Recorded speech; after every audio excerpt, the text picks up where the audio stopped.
Hello everyone, I hope you are doing well. Today we'll talk about how to fix or how to solve the problem of FaceApp. We click on settings. Here we click on apps, default apps, app settings. And then here you will go to FaceApp and you will enter. In this page of app info, you will click on first stop and you will click OK. Here you will enter to storage. Here you will click on clear cache. Then you will turn on your airplane mode. And you will turn off your airplane mode again to fix that problem.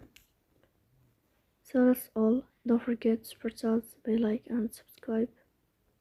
See you next time in another video, and thank you for your watching and your attention.